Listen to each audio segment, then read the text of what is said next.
Don't we all have that one friend who seems to know an insufferable amount about a bunch of random topics?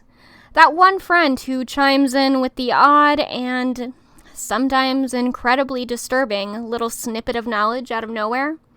Hi, my name is Carly, and if you don't already have that friend, congratulations. Now you do. I delight in researching anything and everything that piques my curiosity in the least bit. And as my husband has pointed out, we carry a mini supercomputer in our pockets every single day. So anytime I have the slightest curiosity about any given thing, from how wine gets its price to the difference between a Yeti and a Wendigo, I just look it up. Welcome to I'm Already Looking It Up. Let's sit down, relax, maybe have a drink or two, and learn a few things.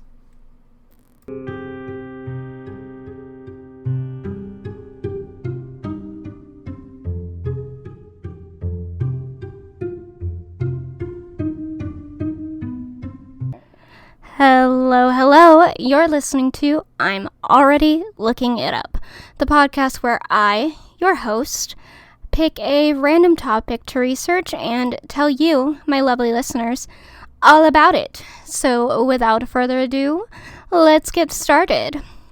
So for the topic for this episode, we're going to talk about something that I think is just one of those things that proves that sometimes actual history is a lot more interesting than anything that can be made up by conspiracy theory and paranormal things. Because, guys, this just proves we've always been petty. Always been petty. We just went about it differently in our history.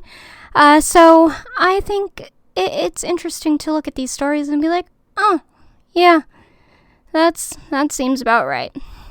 So today we're going to be talking about the Bone Wars, or as it also is known as the Great Dinosaur Rush, which was a period of intense and ruthlessly competitive fossil hunting and discovery during the Gilded Age of American history.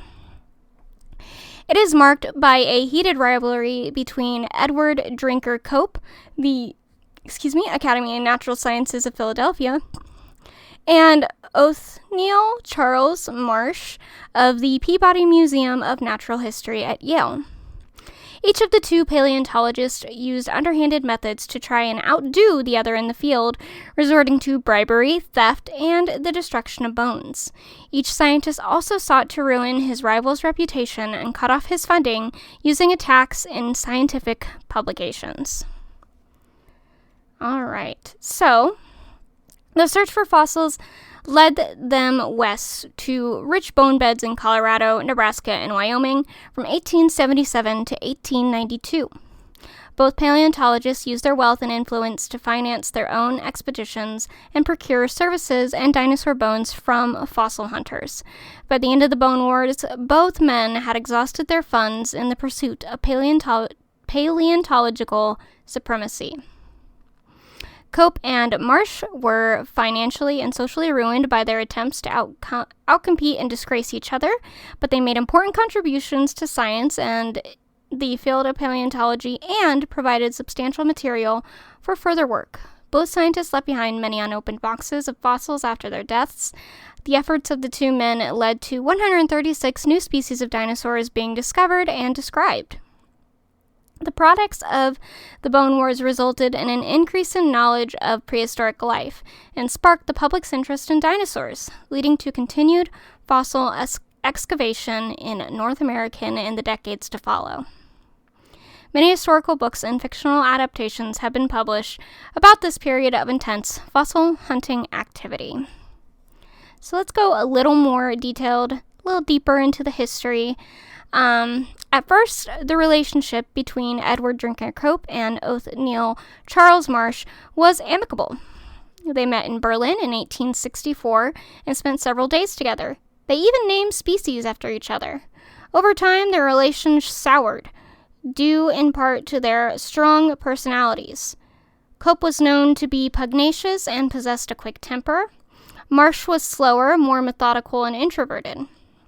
Both were quarrelsome and distrustful. Their differences also extended into the scientific realm, as Cope was a firm supporter of neo-Lamarckism, while Marsh supported Charles Darwin's theory of evolution by natural selection. Even at the best of times, both men were inclined to look down on each other subtly. Subtlety? I don't know. I'm definitely saying that wrong. As one observer put it, the patrician Edward may have considered Marsh not quite a gentleman. The academic O'Neill probably regarded Cope as not quite a professional. Cope and Marsh came from very different backgrounds. Cope was born into a wealthy and influential Quaker family based in Philadelphia.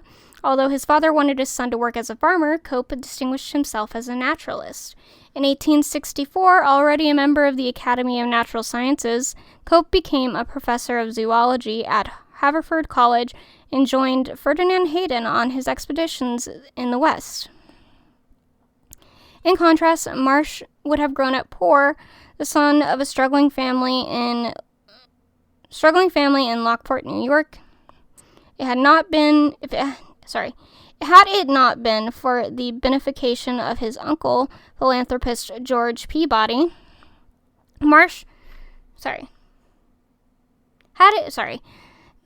sometimes when you're reading, you don't look for the punctuation.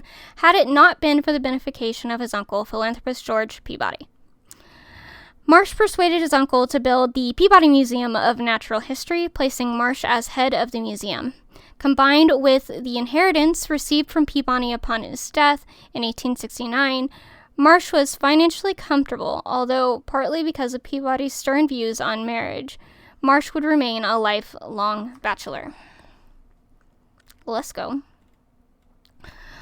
On one occasion, the two scientists had gone on a fossil collecting expedition to Cope's Marl Pits in New Jersey, where William Parker Folk had discovered the holotype specimen of Hadrosaurus folki, described by the paleontologist Joseph Leidy, under whom Cope had studied comparative anatomy.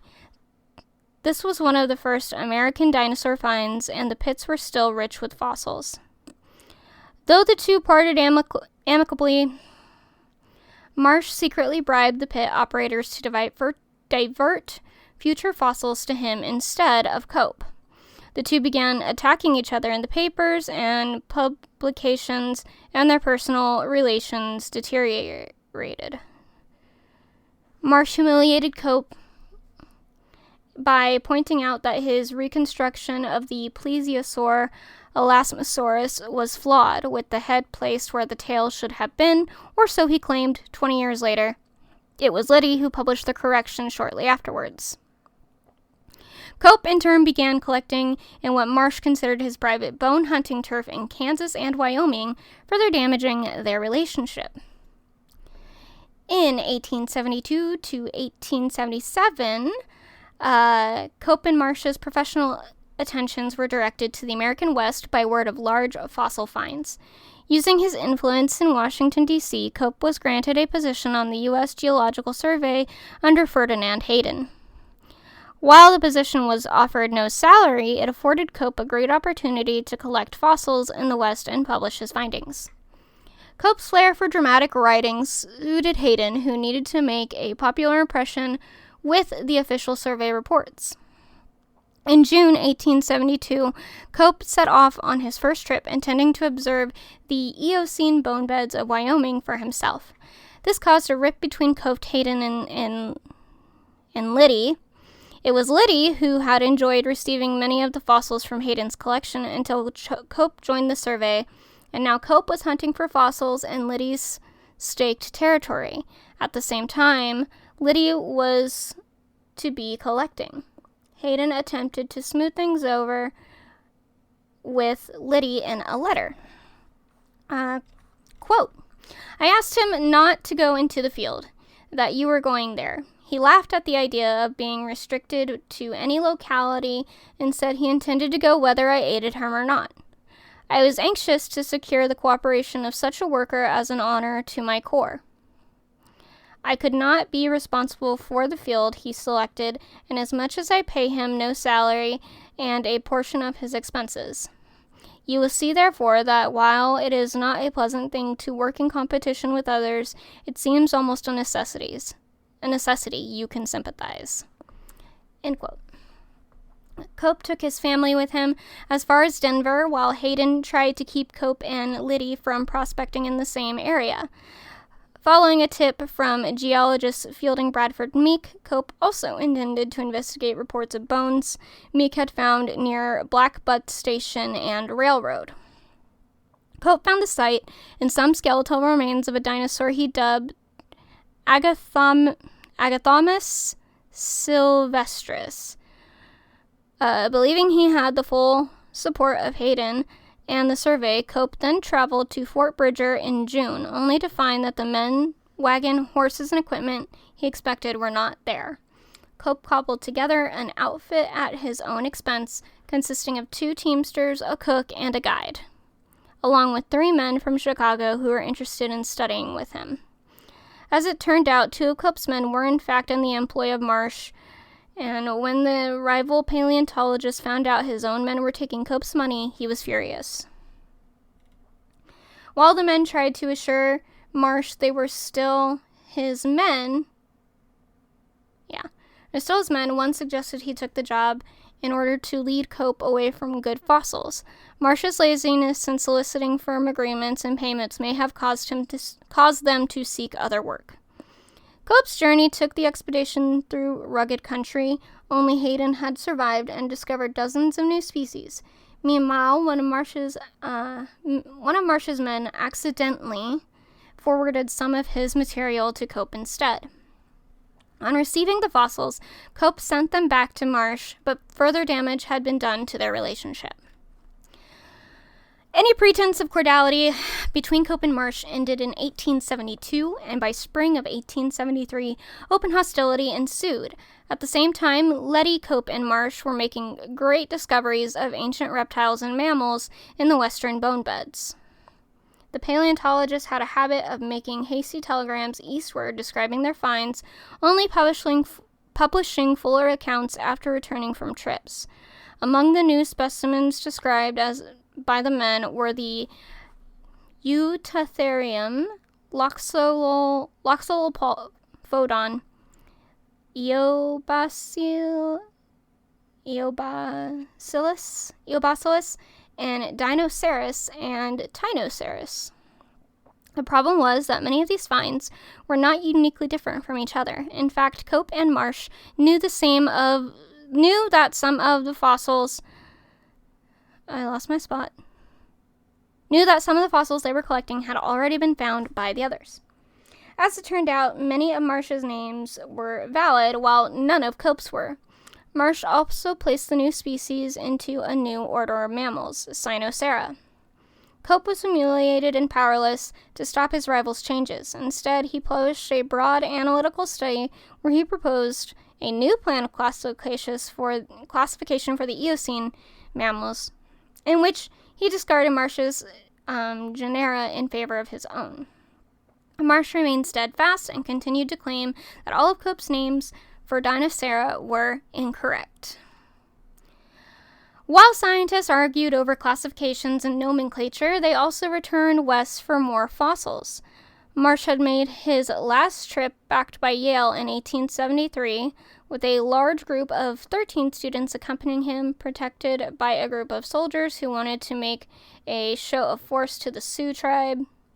And due to concerns over his more lavish and expensive expedition in the past years, Marsh had the students pay their own way, and the trip cost Yale only $1,857.50. Far less than the $1,500, over $200,000 in modern currency that Marsh had claimed for the previous expedition. This excursion would proved to be Marsh's last. For the rest of the Bone Wars, Marsh preferred to enlist the services of local collectors. Though he had enough bones to study for years, the scientist's appetite for more would grow. Cope was even more prolific in his collecting that season than he was in 1872. Although Marsh's penchant for cultivating collectors of his own meant that at Bridger, his rival was persona non grata. Tired of working under Hayden, Cope found a paying job with the Army Corps of Engineers, but he was limited by the Federal Association, and while Cope had to tag along on surveys, Marsh could collect wherever he pleased. The two scientists' attention turned when the Dakota Territory in the mid-1870s, where the discovery of gold and in the Black Hills increased Native American tensions with the United States. Marsh, desiring the fossils found in that region, became embroiled in Army Indian politics in order to gain support of Chief Red Cloud of the Sioux to prospect. Marsh promised Red Cloud payment for the fossils collected and that he would return to Washington, D.C. and lobby on their behalf about their improper treatment. In the end, Marsh slipped out of camp and, according to his own possibly romanticized accounts, amassed cartloads of fossils and retreated just before a hostile mini-Conju party arrived. Marsh, for his part, did lobby the Interior Department and President Ulysses S. Grant on behalf of Red Cloud, but his motives might have been to make a name for himself against the unpopular Grant administration. While in 1875, both Cope and Marsh paused in their collecting, feeling financial strain and needing to catalog their backlogged finds, but new discoveries would return them to the West before decade's end. From 1877 to 1892, we have the Como Bluff finds. In 1877, Marsh received a letter from Arthur Lakes, a school teacher in Golden, Colorado. Lakes reported that he had been hiking in the mountains near the town of Morrison when he and his friend, H.C. Beckwith, discovered massive bones embedded on the rock. Lakes further advised that the bones were apparently a vertebra and a humerus bone of some gigantic saurian. While awaiting Marsh's reply, Lakes dug up more colossal bones and sent them to New Haven. As Marsh was slow to respond, Lakes also sent the shipment of bones to Cope. When Marsh responded to Lakes, he paid the prospector $100, urging him to keep the finds secret. Learning that Lakes had corresponded with Cope, Marsh sent his finds, his field collector Benjamin Mudge, to Morrison to secure Lakes' services. Marsh published a description of the Lakes' discoveries in the American Journal of Science on July 1st, and before Cope could publish his own interpretation of the finds, Lakes wrote to him that the bones should be shipped to Marsh, and a severe insult to Cope. Rough. A second letter arrived from the West, this time addressed to Cope. The writer O.W. Lucas was a naturalist who had been collecting plants near Cannon City, Colorado, when he came upon an assortment of fossil bones. After receiving more samples from Lucas, Cope concluded the dinosaurs were large herbivores, gleefully noting that the specimen was larger than any other previously described, including Lake's discovery. Hearing Lucas' finds, Marsh instructed Mudge and a former student, Samuel Wendell Williston, to sell up a quarry on his behalf near Cannon. Or set up a quarry, sorry. Unfortunately for Marsh, she learned from Williston that Lucas was finding the best bones and refused to quit Cope to come work for Marsh. Marsh ordered Williston back to Morrison, where Marsh's small quarry collapsed and nearly killed his assistants. This setback would have dried up Marsh's bone supply from the West, if not for receipt of the third letter. Excuse me. At the time of the Lakes discoveries, the first transcontinental railroad was being built through a remote area of Wyoming. Marsh's letter was from two men identifying themselves as Harlow and Edwards, workers on the Union Pacific Railroad. Their real names were William Harlow Reed, 1848 to 1915, and William Edwards Carlin. The two men claimed they had found large numbers of fossils in Como Bluff and warned that there were others in the area looking for such things, which Marsh took to mean Cope. Williston, who had just wearily arrived in Kansas after the collapse of the Morrison mine, was quickly dispatched to Como Bluff by Marsh. His former student sent back a message confirming that large quantities of bones and that it was Cope's men snooping around the area. Wary of repeating the same mistakes he had with the lakes, Marsh quickly sent money to the two new bone hunters and urged them to send additional fossils. Wellington struck a preliminary bargain with Carlin and Reed, who decided he would head to New Haven to deal with Marsh directly. Who had been able to cash Mark's check due to it being made out in their pseudonyms, but Carlin decided he would head to New Haven to deal with Marsh directly. Marsh drew up a contract calling for a set monthly fee. Marsh also reserved the right to set his own superintendents to supervise the digging if needed and advised the men to try and keep Cope out of the region. Despite a face-to-face meeting, Carlin failed to negotiate better terms for Marsh. The paleontologist procured Carlin and Reed's services, but seeds of resentment were sown as the bone hunters felt Marsh had bullied them into this deal. Marsh's investment in the Como Bluff region soon produced rich results. While Marsh's own collectors headed for the winter, Reed sent carloads of bones by rail to Marsh through 1877. Marsh described the named dinosaurs such as Stegosaurus, Allosaurus, Apatosaurus in the December of 1877 issued in the American Journal of Science. Alright. Despite Marsh's precautions against alerting his rival to Como Bluff's rich bone beds, word of the discoveries rapidly spread.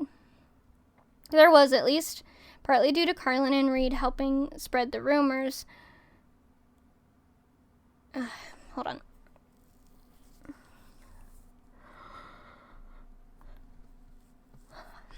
Excuse me. This was at least partly due to Carlin and Reed helping spread the rumors. They leaked information to the Laramie Daily Sentinel, which published an article about the finds in April of 1878 that exaggerated the price Marsh had been paying for the bones, possibly to raise prices and demand for more bones. Marsh, attempting to cover the leak, learned from Williston that Carlin and Reed had been visited by a man, ostensibly working for Cope by the name of Haynes. After learning of the Como Bluff discoveries, Cope sent dinosaur rufflers to the area in an attempt to quietly steal fossils from under Marsh's nose. During the winter of 1878, Carlin's dissatisfaction with Marsh's sporadic sending of payment reached a head, and he began working for Cope instead. Cope and Marsh used their personal wealth to fund expeditions each summer. They spent the winter publishing their discoveries. Small armies of fossil hunters in mule-drawn wagons or on trains were soon sending literally tons of fossils back east. The paleontological digs lasted 15... Cope and Marsh used their personal wealth to fund expeditions each summer, then spent the winter publishing their discoveries. Small armies of fossil hunters in mule-drawn wagons or on trains were soon sending literally tons of fossils back east. The paleontological digs lasted 15 years, from 1877 to 1892. The workers for both Cope and Marsh suffered hardships related to the weather, as well as sabotage and obstruction by the other scientist workers. Reed was locked out of the Como train station by Carlin and was forced to haul the bones down the bluff and crate the specimens on the train platform in the bitter cold. Cope directed Carlin to set up his own quarry in Como Bluff, while Marsh sent Reed to spy on his former friend. As Reed's quarry number 4 dried up, Marsh ordered Reed to clear out the bone fragments from the other quarries. Reed reported that he had destroyed all the remaining bones to keep them away from Cope. Concerned that strangers were encroaching on Reed's quarries, Marsh sent Lakes to Como to assist in excavations. And in June 1879, visited Como himself. Cope likewise toured his own quarries in August, although Marsh's men continued to open new quarries and discover more fossils. Relations between Lakes and Reed soured, with each offering his resignation in August. Marsh attempted to placate the two by sending each to opposite ends of the quarries, but after being forced to abandon one bone quarry in a freezing blizzard, Lakes submitted his resignation and returned to teaching in 1880. The departure of Lakes did not ease tensions among Marsh's men. Lakes' replacement, a railroadman named Kennedy, felt he did not have to report to Reed, and the fighting between the two caused Marsh's other workers to quit. Marsh tried separating Kennedy and Reed and sent Williston's brother Frank to Como in an effort to keep the peace.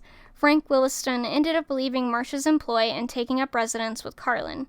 Cope's own digging in Como began faltering, and Carlin's replacements soon quit work altogether.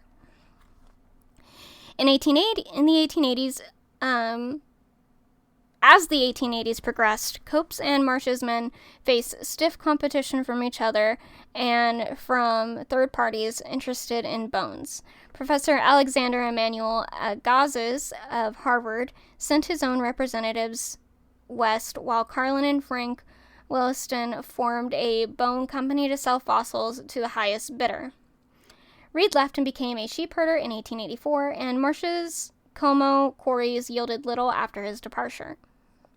Despite these setbacks, Marsh had more operational quarries than Cope at this point of time. Cope, who had, at the early 1880s, had more bones than he could fit in a single house, had fallen behind in the race for dinosaurs. Cope's and Marsh's discoveries were accompanied by sensational accusations of spying, stealing workers and fossils, and bribery. The two men were so protective of their digging sites that they would destroy smaller or damaged fossils to prevent them from falling into their rivals' hands, or fill in their excavations with dirt and rock. While surveying his Como quarries in 1879, Marsh examined recent finds and marked several for destruction. On one occasion, scientist rival teams fought each other by throwing stones. Got a little physical. All right. While Cope and Marsh dueled for fossils in the American West, they also tried their best to ruin each other's professional credibility.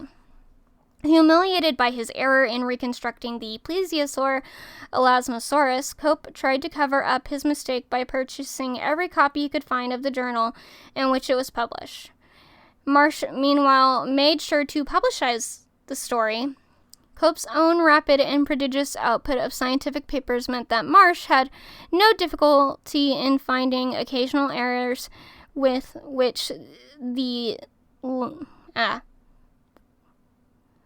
to lambast Cope. Okay.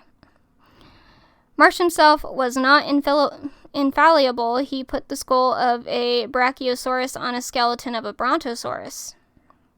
By the late 1880s, public attention to the fighting between Cope and Marsh faded, drawn to international stories rather than the Wild West. Thanks to John Wesley Powell, head of the U.S. Geological Survey, and Marsh's contacts with the rich and powerful in Washington, Marsh was placed at the head of the Consolidated Government Survey and was happy to be out of the sensationalist spotlight.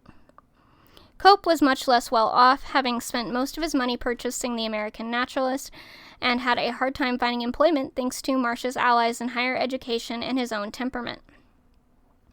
Cope began investing in gold and silver prospects in the West and braved malaria, mosquitoes, and harsh weather to search for fossils himself.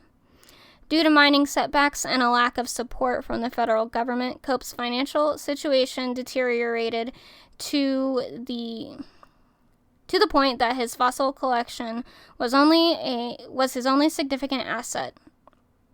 Marsh, meanwhile, alienated even his loyal assistants, including Williston, with his refusal to share his conclusions drawn from findings and his continually lax and infrequent payment schedule.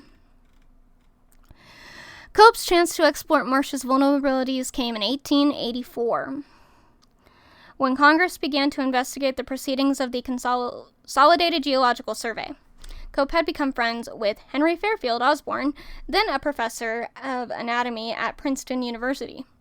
Osborn was like Marsh in many ways, slow and methodical, but would prove a damaging influence on Marsh. Cope searched for disgruntled workers who would speak out against Powell and the survey.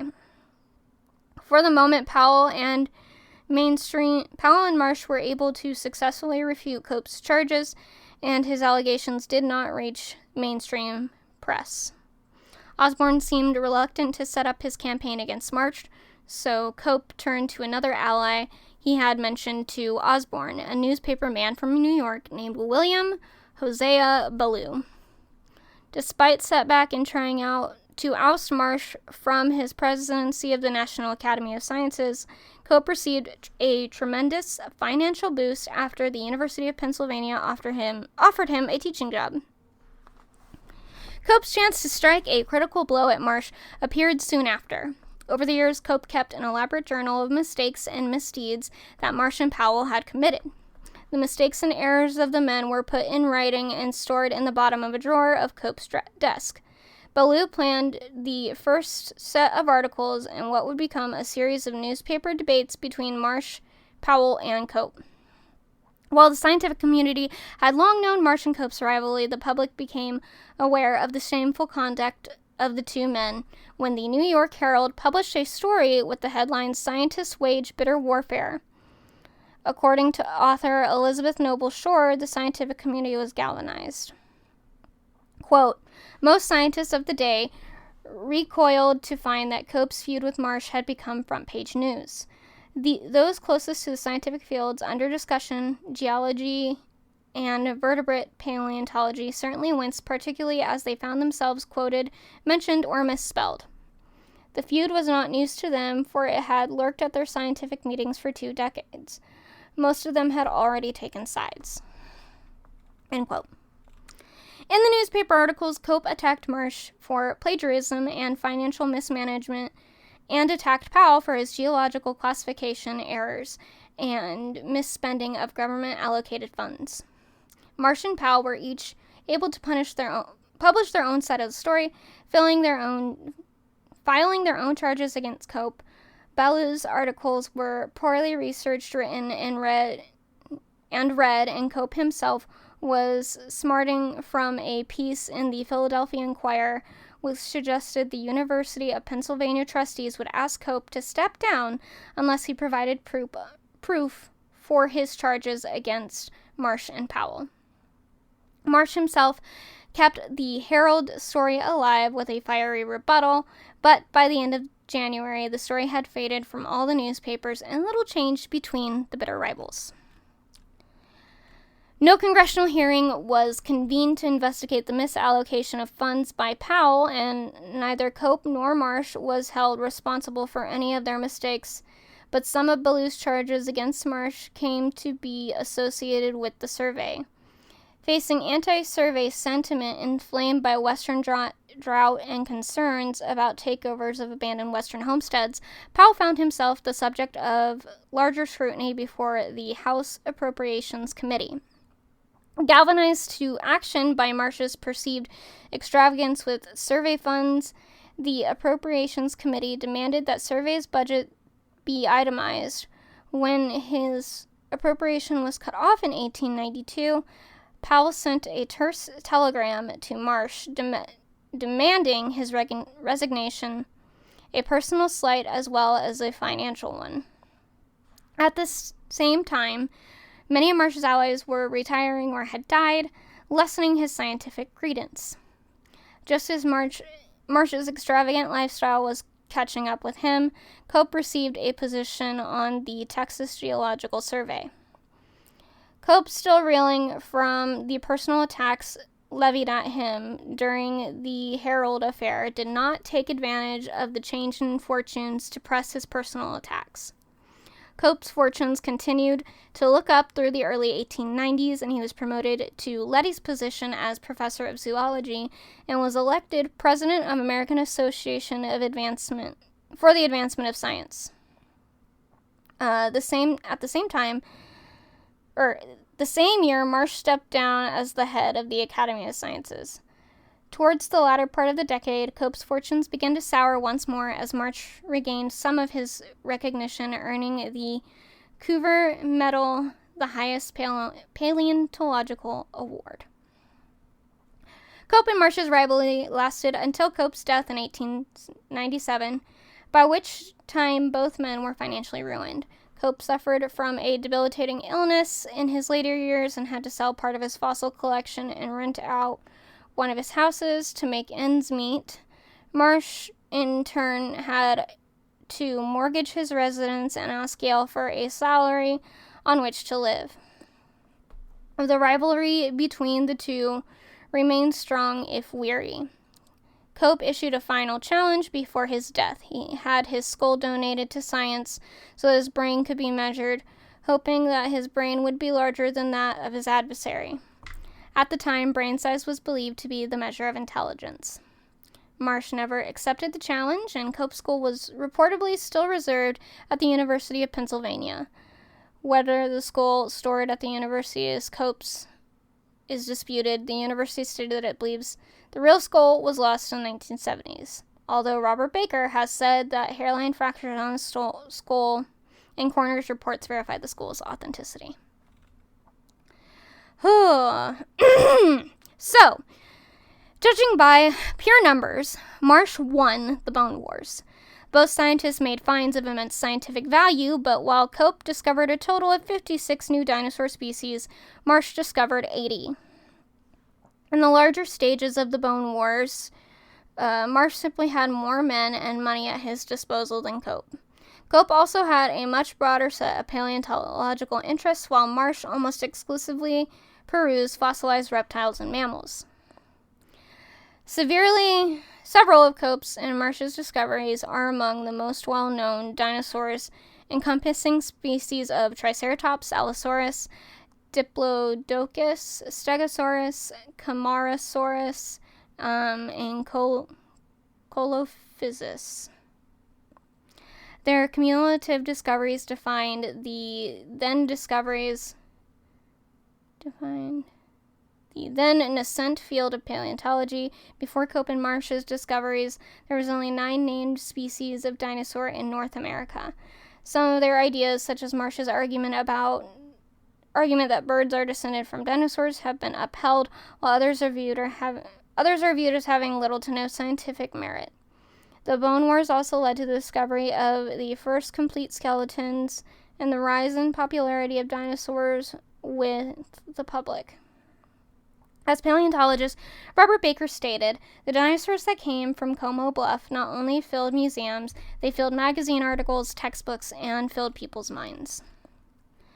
Despite their advances, the Bone Wars also had a negative effect, not only on the two scientists, but also on their peers in the entire field. The public animosity between Cope and Marsh harmed the reputation of American paleontology in Europe for decades. Furthermore, the reported use of excavation suggests that some of the damage was exaggerated in order to discuss competition. Joseph Leidy abandoned his more methodical excavations in the West, finding he could not keep up with Cope's and Marsh's reckless searching for bones. Leidy also grew tired of the constant squabbling between the two men, with the result that his withdrawal from the field marginalized his own legacy after his death. Osborne found not a single mention of the man in either of the rivals' works. In their haste to outdo each other, Cope and Marsh haphazardly assembled the bones of their own discoveries, their descriptions of new species based on reconstructions, led to confusion and misconception that lasted for decades after their death. Whew! So there you go. We've always been petty. There is no other, I love thinking about this and just thinking, some men are always just gonna be men. They're gonna try to one-up each other and do all that. It just, it is what it is. But anyway, I think that is where we're going to leave it for today. I hope you enjoyed this episode. Thank you for taking the time to listen. If you did enjoy it, you can head over to Facebook or, honestly, I'm so many places. Just check the links below. You'll find me there. And you can like and share this video or this podcast. Really helps me out a lot, and I really appreciate it. But until next time, that's where we're going to leave it. Bye-bye. Thank you for listening to I'm Already Looking It Up. This show is written, directed, edited, and produced all by me, Carly Kaufman. To show your support, please leave a review on Apple Podcasts, like, share, and subscribe wherever you get your podcasts. You can also check out at Wild Forest Productions on Patreon, Tumblr, and Instagram, and Facebook. To find other ways to support the creator, check out at Empress Wild on YouTube, Twitch, Twitter /X, Facebook, TikTok, and also Instagram. And if you have any topic suggestions, feel free to throw them my way. Can't wait to see you in the next episode. Until then.